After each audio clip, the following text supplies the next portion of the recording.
this is the Provoked Prawn, and I'm here with a few tips and tricks for Dead Island 2 to help you on your way with various different things of interest, including simple things like using the environment around you, skills trees, throwables, and other things of interest.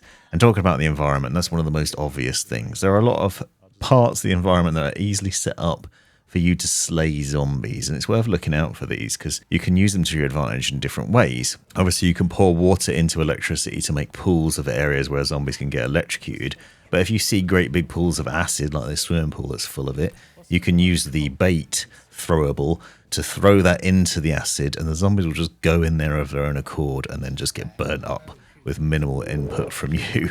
You'll find various puddles of this caustic acid around the environment and canisters that you can use, so you can set up your own traps and you can use the environment that's already there to your advantage in various hilarious and useful ways. And this also expands to other things.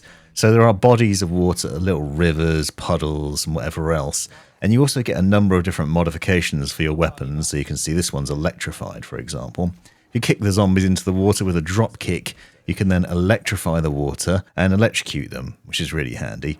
You've seen already that obviously you have fuel canisters laying around as well, and you can pour that into the surroundings and set fire to zombies. The interesting thing here is you'll notice this one doesn't even notice that I'm pouring it on him, and then you can just use a weapon that has either an electric mod or a fire mod attached to it to set off those pools of fuel and create a nice fire pit, or even put the containers in the middle and then set off a nice explosion, which will obviously do damage. Just watch out for ones that are immune to fire.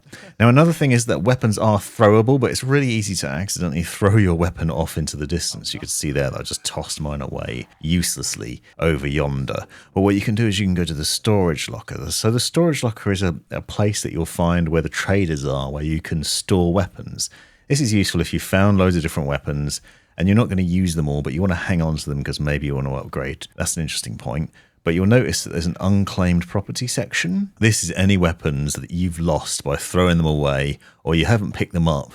They'll automatically go into this unclaimed property section. So you can reclaim them there and then either use them or sell them on to the traders. Obviously, if you've got low sort of grey common weapons, for example, you don't want anymore, you could just sell them off, or you can break them down at the workbench. So you see that you have the option to scrap weapons if you're not going to be using them, and you can do that.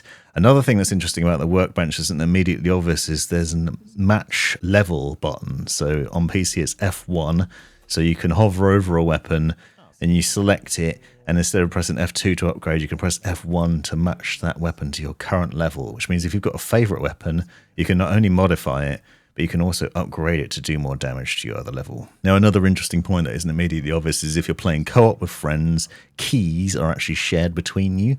So if one of you finds a key in the world, everybody has that key. So anyone that's playing with you will have that key, and then you can access all the different things.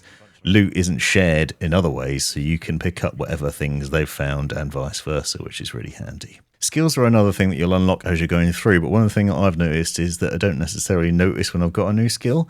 So it's worth going into your skills page, and press K on PC to access that, and then check and see if you've got any new skills or abilities that you can apply. Later on in the game, you also get these autophage ones, which are like zombie special ones, and you can go through tiers of those. So if you go into your skills or abilities and you find one that has this autophage marker on it, you can apply that, and then that will take you up a level.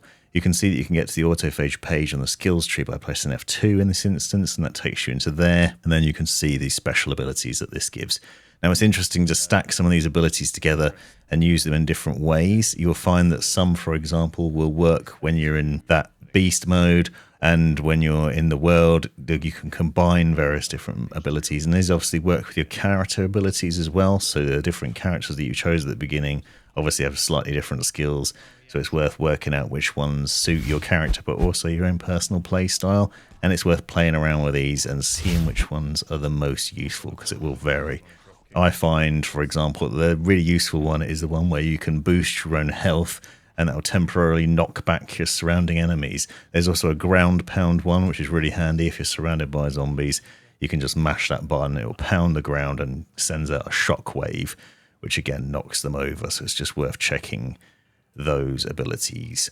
Another thing to do is to go into your inventory. Obviously pressing I opens up the inventory, and you can go through various different things in there, including your consumables and other things where you can get a med kit. So to use med kits, you just press H to heal yourself when you're in the world.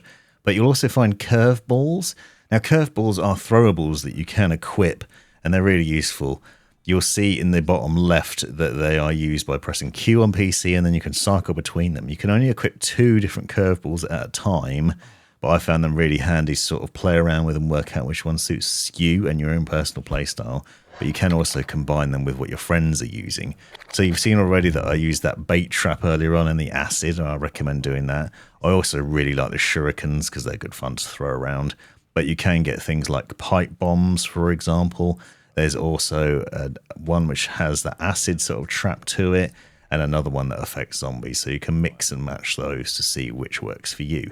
Next thing to do is to always buy fuses whenever you get the chance from a trader. Make sure you have the money to buy fuses, because fuses will open up these boxes that you'll find around the world. This thing gives you access to extra little rooms that you can't get in otherwise, that you can then access extra weapons in. So you can see this one here that I've opened, for example. There's a zombie in there and a load of electricity on the floor that you have to deal with. But once you've got past that bit, there's then a weapon crate in there with obviously a decent level weapon in it and a good quality sort of rare weapon. You see a blue sword's popped out in that instance, for example. You'll find loads of these around the world, but the fuses are pretty expensive. I recommend collecting weapons that you're not interested in using, selling them to the traders, then using that money to buy the fuses, because the fuses will then get you better weapons, so it's worth selling weapons you're not interested in.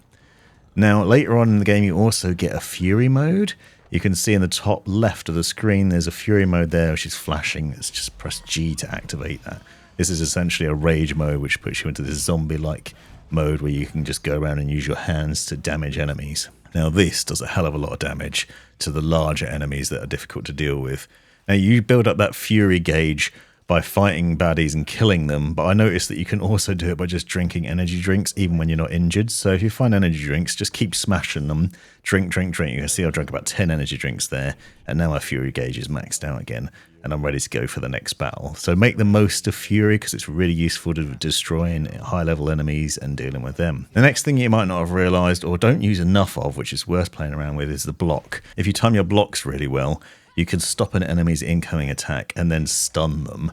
You'll notice that this happens, then there's a button to press, a quick time event essentially. You press F on PC, and then you press your mouse button, and you'll carry out these special maneuvers. They seem to vary depending on the weapon you're using. You can see some pretty brutal ones with like punching your hand through a zombie's face, for example.